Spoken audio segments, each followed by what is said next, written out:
Hey guys, it's FFP, and welcome to the third and final part of FlashFirePrime's Guide to Stop Motion, where we will be looking at the editing process. So, in this video, mind you, this is not professional, this is just how I do things, so you'll see what programs I use to edit and all that, what I use to record sound, edit pictures, and put the video together.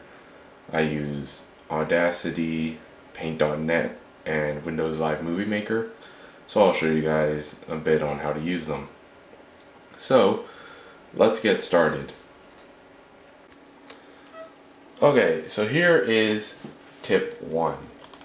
If I go to my pictures here, you guys remember that in the previous part I took a background picture like this, which I will open here, of just a plain background.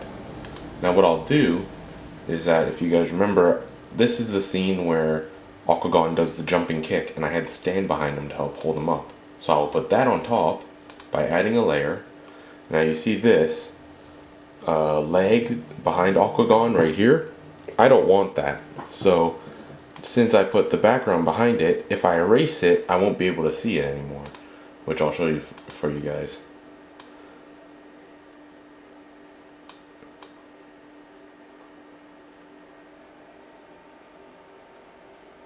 This is just rough. I'll probably go over it again just for example. And if you can, try to fix the color up a bit, because I don't know if you guys can notice, but the color is a little different, the lighting. I think I might have taken this picture, the background one at least, without turning the light on, which is why it may look darker. So there's a mistake that you guys can fix when you make a stop motion, is fix the lighting and make sure the lighting is perfect on all of them. So there we go. And now all you have to do is just, well, obviously fix this up, make it look nicer. This is just some demonstration.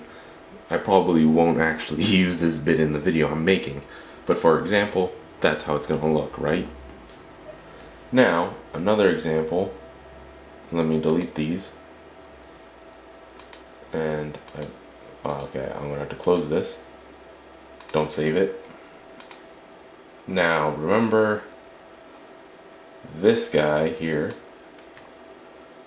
this little bullet I'm gonna have shooting at Aquagon. So, I'll erase all of it. I'll probably resize it to make it smaller, so when I'm putting in the actual other picture, it will look nice. So I will finish this, and then I'll get back to you guys when I'm putting it into the other clip. Okay guys, now you can see I completely erased the background or whatever that was for the torpedo, and now I put it on top of this picture of Aquagon dodging it. So what you can do is, all you have to do now, it's pretty simple. At least with Paint.net, you have to erase all this white space here again every time you put it down. But I'm sure there's a way that you could just save it the way it was with everything deleted. So let me just do this roughly. I won't waste your guys' time by going over it like super smooth. But just keep in mind that this is all just examples, so they may look a little rough. This isn't something I'd actually post on my channel. I have a higher standard of quality than that. Don't make a joke about that, because, it makes me kind of sad when I hear the truth. Okay, so now I got this torpedo. Not perfectly erased and all that, but it will get the job done. So if I can move this around, I believe it's this one. Yeah, okay. So see, let me fix this. Gets a little hard to see some of the little white spots you leave. Alright, so see, Aquagon in this scene, the torpedo is going to be going towards him, and he's going to dodge it as the scene goes on. So think 3D. If this is from the perspective of Stormer, then you'll most likely want to, here, can I turn this? How do I turn? Okay, yeah. With the right click you turn things. So I'll have this going towards Octagon, but remember in every subsequent scene, the torpedo, you have to make it smaller so it looks like it's going off into the distance. So see, for this, there's one. Now if I go, where's all the pictures? I don't know, I think I lost it. Here, you can go to Windows and your layers. There we go. Now I'll delete this layer. Let me put a new one in for an example.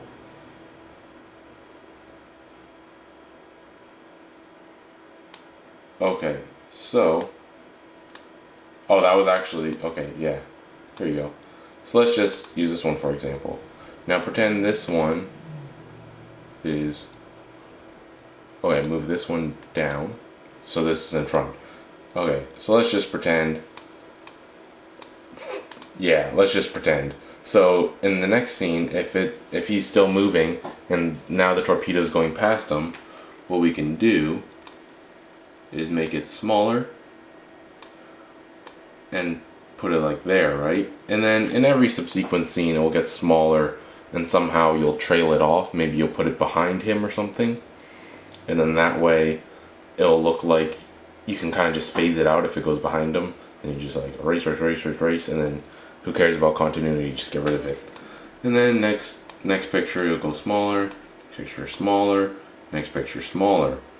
And then when he flips side and the second missile comes, I'll just turn it around like that and just redo the same thing I did, but on the other side. Sounds simple enough? Well, I hope you guys understand. So that was just going over a bit of what you can do on your editing software. Again, I use Paint.net because it's free. I don't like to spend money on like those kind of editing softwares, especially because I do this more of like as a hobby. If you're getting more into like serious, then yeah, I guess you could get like Adobe, Photoshop or whatever, but for now Paint.net gets the job done. And it's not very difficult to use. Everything's very simple and user friendly. I mean, I got this when I was like really young, so then I didn't understand, but now I do. So let's just close this and I'll show you guys how to record your voice and all that. Okay, so this right here that I'm pointing at is called Audacity. It's also free, I believe. At least when I got it, it was free. And it's a small audio recording program that you can use. And this is what I use to record scripts and other recordings that I need for my videos. It's simple because you can just use a webcam. If you have a webcam with a mic on it or whatever, you can use it. Although this isn't the best quality, it always comes with like a background noise. I don't know if that's just like there's something in the mic or that's just how the mic is. But yeah, you can use a mic, just press record. Hello, I'm Jacob. And then play. Hello, I'm Jacob. See, that didn't sound too bad. Obviously, since I'm holding the mic, it probably sounded really scratchy and stuff. But when you're recording, have the mic stationary and shut all doors and windows, soundproof your room, make it as quiet as possible so you get like the crispest, I don't know if that's a word, the crispiest sound you can possible. And then all you have to do is just file, if you need to edit it, you could go to effect, you can change the pitch, you can change the bass, you can make it echo, whatever you want. I don't understand all these things, I'm not like sound producer or whatever, but yeah. And then you can go to file, export, put in your files, whatever, name it. I just leave it as a WAV because those work, but you could also put it as MP3 files. You can put it into anything you want. I just leave it as WAV because it works with Movie Maker. Then you'd save it. So, Audacity, simple, easy, quick, and if you guys need to know more, I'm sure you could just search up Audacity on the computer and you could find it no problem. Now, I'll get back to you guys when I go over Microsoft Movie Maker. Okay guys, this is Windows Movie Maker. You probably heard of it before. I believe this is an older version. I don't know, because I don't know if you can update it or not. I guess you could, but I never really bothered. This is fine.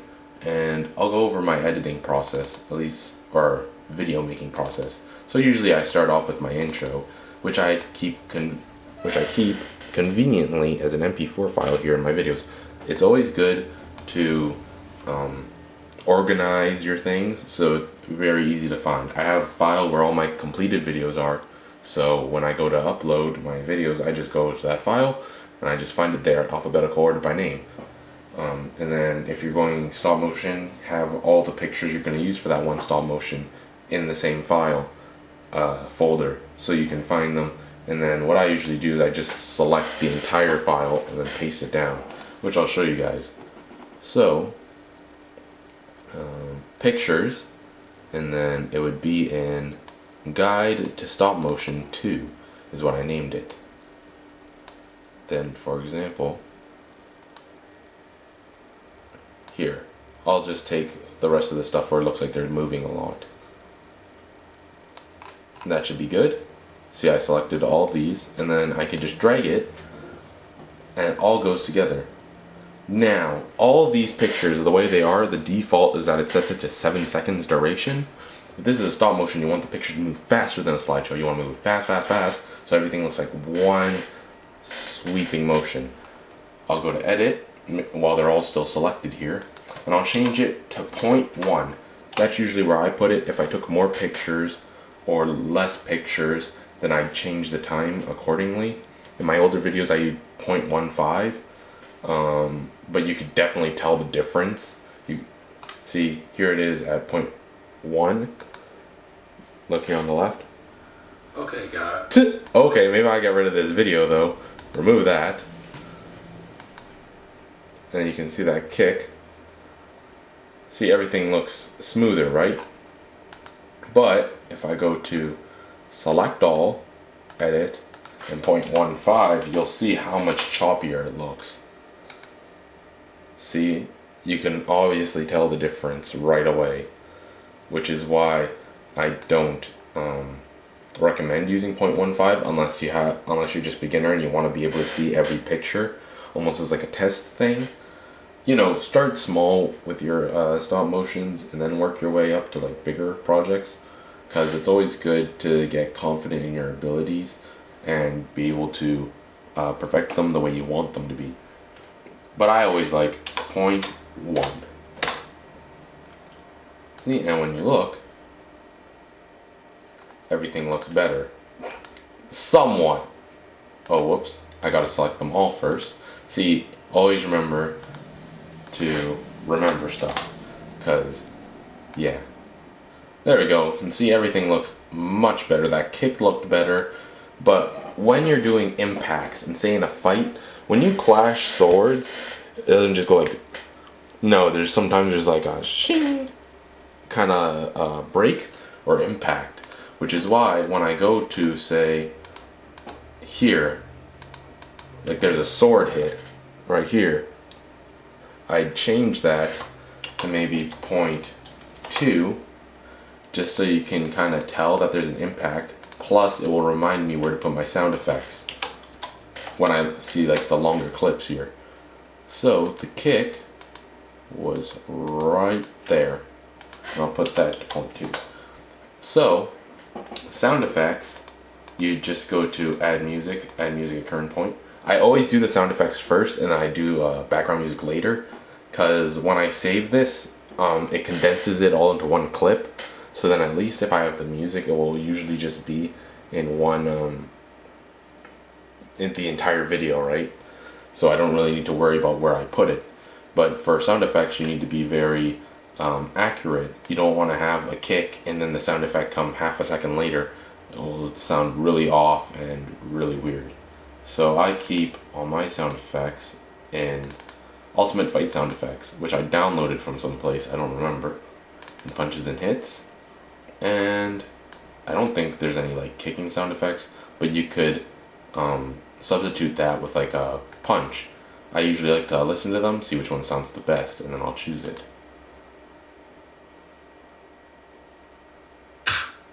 Okay. Okay. So I'll use that one just for example. So when you play it, or at least when I think you play it, There we go. There's that little punch sound effect. And then when I have the sword clashes, maybe you'll get like a metal sound effect. You can also, if you have a good mic and a good recording device, then you can make your own sound effects. Like say you could just grab like a little metal pipe and tap it against like the cement or like another metal pipe or something. Or like rub it against a metal pipe, like against the wall or something, to get like a kind of sword clash sound effect. Like that or something. And then you can make your own sound effects. And then obviously, you know, I'd put in my voice. Obviously, if they were talking, I'd put in either the subtitles or the sound that I recorded for them, their script, which I will do myself. So that's pretty much all it takes to editing. Mind you, the benefits of uploading a stop motion video on YouTube is that the upload time is severely shortened. Like, if I'm uploading part 2 right now as of making of this video, and I believe, if I go and check it, yeah, 46 minutes remaining. At the beginning it was about an hour and 14 minutes, but I guess it's getting shortened because I'm not using the internet too much. Stop motion videos, on the other hand, even if they're long, they only take like 10 minutes. So that's another benefit to uploading stop motion videos. Although that's just been my experience. With other people, maybe it takes them an hour and 14 to upload a stop motion video that's only a minute. But whew, I don't think I could handle that on such a normal basis. I'd have to keep the computer on for so long. But when you see your videos, if you have a passion for stop motion or just a passion for whatever you're making, I somewhat do. I like to do stop motion. But if you go back and you see your old videos, like when I watch all my old fight videos, I'm like, that looks so good, that looks so crisp. But then also you're critiquing, you're like, what could I do better to improve the video and bring me in more viewers and widen my audience? Because in the end, if you're making it for YouTube, I guess you're making it for views, right? So you're always going to want to strive to be better. If you want more views, you want more subscribers, you want more likes. Unless you're like me, then you usually get dislikes. But I'm fine with that. And you know what they say in show business, any attention is good attention. Or was it any good, I don't know. I think it's attention. It might be like controversy or something. Or publicity. Any publicity is good publicity. And I guess that I kind of live up to that. If you go to my highest viewed video, which isn't even stop motion, it's a cap gun rifle video. Shooting in slow motion when I was like really young. Oh man, I was like a little kid back then shooting that thing.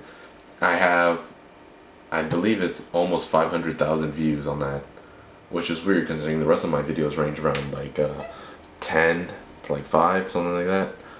And you just see all the comments like, oh, you suck, dislike, I don't like stop motion. But then I think about it, I'm like, I put stop motion in the title, so that guy should have been reading. Never take anything you see on YouTube too seriously, unless it's like a news video or something like that, right? Like, if you're looking in the comment sections, don't take anything they say to heart, unless it's like criticism. If it's like bad criticism or someone just insulting you or whatever, don't let that get you down. Keep doing what you're doing and you'll get better, and sooner or later you'll earn the people's respect and that. And where I'm sitting at comfortably is like around 500 subscribers, I believe now, maybe a little more, a little less. And I'm comfortable. I'm happy that these people who spend their time watching my videos liked my videos enough to subscribe to me and enjoy my content, which is, I'm sure, what everyone should be striving for, is to entertain others. So with this guide, I hope that you maybe learned something, and I hope it just expanded your passion for stop motion and whatever you're doing even more. And I hope maybe I'll see you guys on YouTube making videos and knowing that I helped with that. So I'd like to thank you guys all for watching, and here is the final completed video example, this one. Aquagon, you're under arrest. You'll never take me alive, Stormer.